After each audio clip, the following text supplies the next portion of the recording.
കേന്ദ്ര സഹായം ഇല്ലെങ്കിലും ആശ്വാസ പ്രവർത്തനങ്ങളിൽ നിന്ന് കേരളം പിന്നോട്ടില്ലെന്ന് മുഖ്യമന്ത്രി. ഓണം ഫെയർ സംസ്ഥാനതല ഉദ്ഘാടനം നിർവഹിക്കുകയായിരുന്നു മുഖ്യമന്ത്രി. ഓണവിപണി വഴി ഇത്തവണ 250 കോടിയുടെ വിറ്റുവരവാണ് പ്രതീക്ഷിക്കുന്നതെന്നും മുഖ്യമന്ത്രി പറഞ്ഞു. സംസ്ഥാന സർക്കാരിന്റെ സൗജന്യ ഓണക്കിറ്റ് വിതരണം ഇന്നു മുതൽ ആരംഭിക്കും.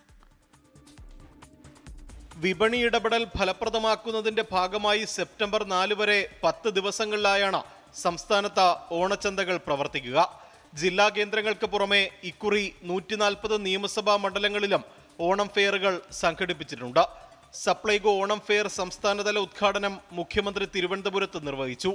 അടിയന്തര ഘട്ടങ്ങളിൽ സഹായിക്കാത്ത കേന്ദ്ര നടപടിയെ ചടങ്ങിൽ മുഖ്യമന്ത്രി വിമർശിച്ചു. നമ്മുടെ രാജ്യത്തെ ഒരു സംസ്ഥാനമാണല്ലോ കേരളം.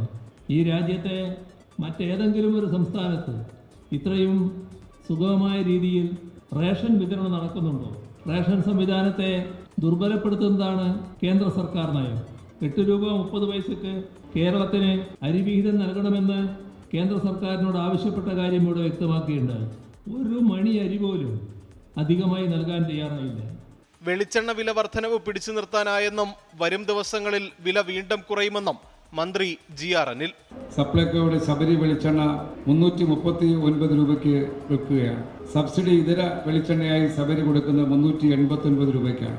മാർക്കറ്റിലെ വില നമുക്ക് പിടിച്ചു നിർത്താൻ കഴിഞ്ഞത് സബ്സിഡിയിലൂടെ വില കുറച്ച് കൊടുക്കാൻ കഴിഞ്ഞ ഗവൺമെന്റിന്റെ നിലപാട് കൊണ്ട് മാത്രമാണ്.